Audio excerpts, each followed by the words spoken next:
Number one hot take. Did you see this?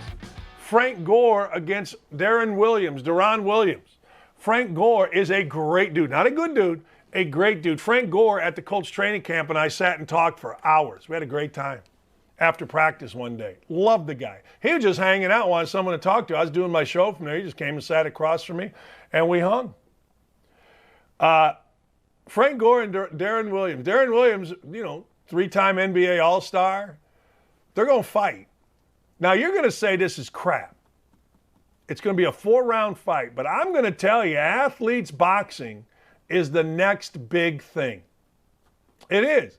It's the next big thing. People are going to like it. They're going to enjoy it. I'm not saying they're going to be the main card, but they're going to be on the undercard, and I'm already in training. This is going to drive me bat blank crazy, this thing here. I look much better when there's more around me. This is going to drive me nuts, but that's all right. I deserve to be driven nuts because, frankly, if I can't figure this out, then I shouldn't do it. But those of you that pay attention to my radio show understand that things like this happen all the freaking time. They just do, and now I got to push the button so it moves it around. That's number one. Number two, Jim Boeheim. Jim Boeheim, the coach. Jimmy Boeheim, the grad transfer, already has a degree from Cornell. And Buddy Boeheim is last year's breakout star in the NCAA tournament. Did you know this? Did you know they're all on the same team? Did you know that all three? So Jim Boeheim has been coaching there forever. Did you know that all three are on the same team this year with Syracuse? I got to tell you, I'm a big Jim Boeheim fan. A lot of people aren't. There's a lot of ways you can come at me. Oh, he did this, he did. That's fine. You do whatever you need to do. But all I can go by is my experiences and my wife's experience as the head coach at Syracuse. And I got to tell you, I'm a massive Jim Boeheim fan. Humongous. So at the end of the day, this is so cool that these three guys, 2 kids and Coach Boeheim, get to have at least 1 year at Syracuse. And I got to tell you, I am rooting like hell for the Cuse. Number 3, Coach K's tour is going to be both really fun because he's got a really good team and really tiresome. I mean, the whole idea of, well, you know, I really don't want this. Bull. If you didn't want it, you wouldn't have it. I mean, you're Coach K. You're the Gazda. You're the main man. You're the goat. You're the dude. You're the GOAT. You're all the things that people say you're supposed to be. If you didn't want it, it wouldn't be there. You wanted it, it's there. So sit back, relax, and enjoy the accolades that come from every single program you go to and every single media just fawning over you. People always say to me, why aren't you 100% on the Coach K bandwagon? And, you know, one of the things that I think our Hall of Fame coaches have done in college basketball is let us down in terms of leadership. They've been very self-serving. You know, whether you like Dean Smith or not, man, Dean Smith was all about social issues. Dean Smith was real with it, too, with a camera not there. Bob Knight, you may not like him. A lot of you hate him. Whatever you want to do. But that dude cared about education, and that dude cared about making damn sure that student athletes came first before television money and all that stuff. Now, I think our Hall of Fame coaches who have a chance to really step up haven't stepped up for anything. I think the money has corrupted, and I think they're all about themselves. I actually heard an interview with on Coach K's Sirius show where he was whining about the lack of leadership in NCAA basketball, and my thought was immediately, well, you led USA basketball. Everybody said you did a hell of a job, and you did.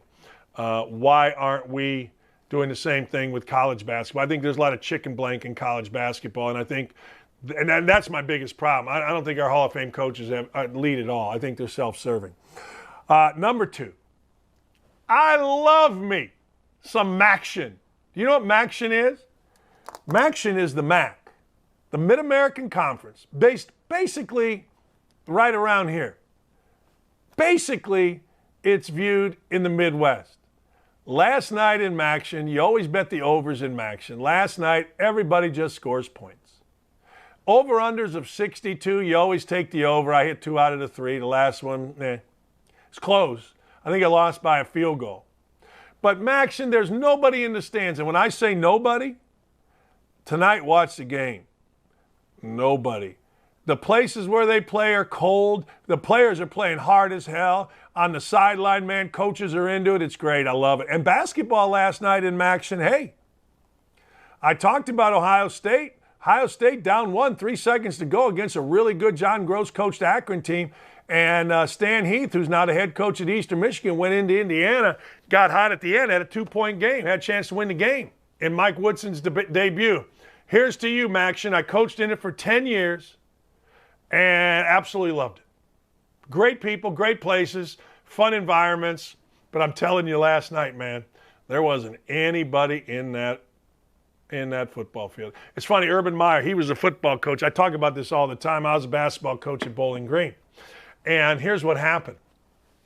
So we're doing our thing, and we're pretty good. We win like 22 or 24 games, and he, in like his second year, has him 16th in the country. So we're driving back from Detroit, a huge win for us because Detroit had been really good. We're driving back, and the stadium is literally on I-75, the highway, and he has a night game. So I'm like, hey, we're going to drop off at our basketball arena, and I'm going to meet my family. We're going to a football game. It's a great night. Man, we drive by there, and we're driving by at kickoff. You couldn't see 5 fans, and Urban had him 16th in the country. People say, well, why did Urban leave Bowling Green to go to Utah? That's the reason. But Maction is fantastic. Never, number one hot take, never apologize for telling the truth. Never. Ever. You ever hear Charles Barkley apologize? Hell no. Why? Because Charles is either making a joke and he understands it and he's secure enough to understand it, or he's telling the truth. You may think it's offensive what he says. That's fine. But you ever hear him apologize? Of course not. Charles Barkley, and there's another reason, and nobody goes after Charles Barkley because white media is so afraid of Charles Barkley, and Charles Barkley knows it, man. He knows it, and he plays on it, and he loves it. But there's never, ever a time where you should apologize for telling the truth. I don't care if the mob comes and gets you. I don't care what's happening. Aaron Rodgers didn't apologize yesterday. He said, hey, look, I may have misled people, but I stand by my comments. And you know what happened there? What does Clay Travis call everybody? The blue checkmark crowd? They went nuts. They went certifiably insane.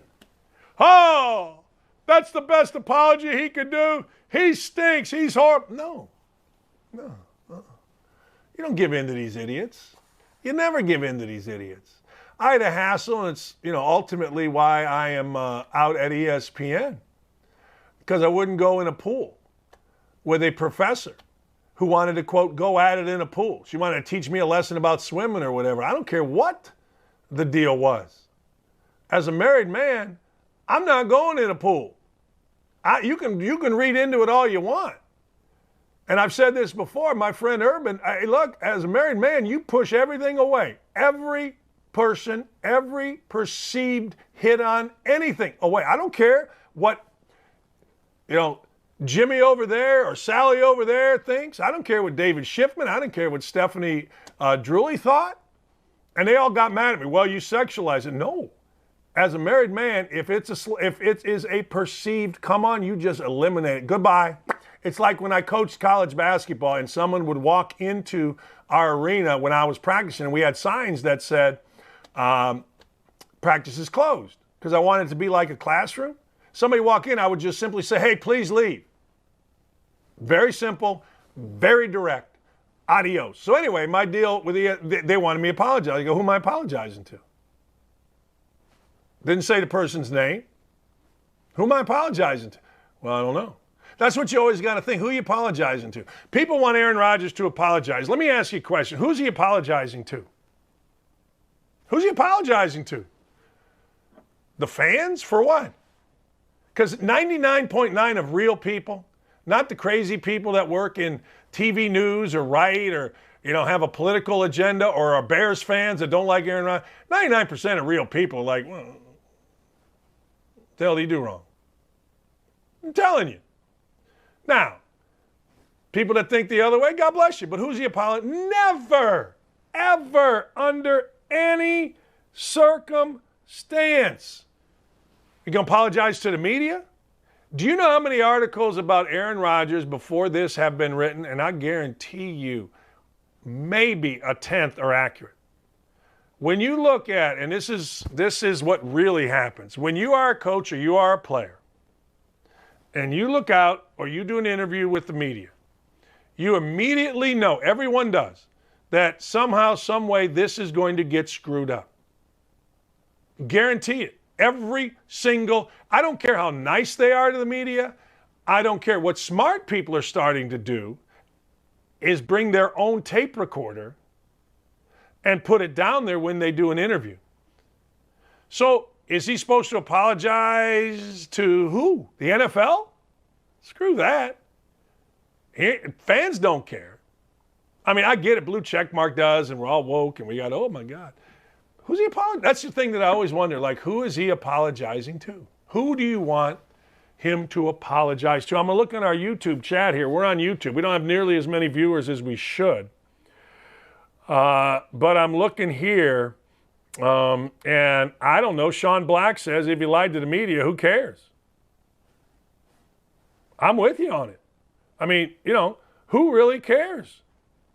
I don't know. You tell me. Who is he supposed to apologize to? And if you can tell me, then God bless you.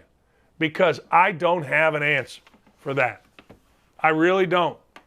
Well, he should apologize to every little kid who sees him running around. Really? I got to tell you. As I used to tell my kids, when they were like 15, hey, look, I was 15. You haven't been 50. So I was a kid. I didn't give a rat's ass about whether Walter Payton did whatever. What? Walter Payton didn't wear a seatbelt, don't care. Bob Love, my all-time favorite basketball player, you can look him up. Bob Love didn't do that. I don't care. Bob Love, I met him one time, greatest dude ever. But I didn't care what he did. I just read the paper every day. Hope he got 23 or more. That's amazing. Who's Aaron Rodgers? I would love to hear it on here. I don't know. Oh, in Green Bay, it's different. The team is owned by the municipality and a taxpayer, so he answers to many, just not a single owner. Okay. All right. When's the last time a media person apologized to us? This is from Nathaniel here on the YouTube chat. When's the last time a media person apologized to me? Dan, I really got that wrong. Dan, I looked at my Wikipedia page. It says I tried to extort West Virginia, never did. They came at me and gave me 2 extra years. I'm not going to get into the story, but I don't see anybody Wikipedia saying, Dan, we got that wrong. I mean, I never. So why in the hell is Aaron Rodgers apologizing to anybody? You know what you do if you're Aaron Rodgers? You go play really well. Like, you just do Aaron Rodgers things.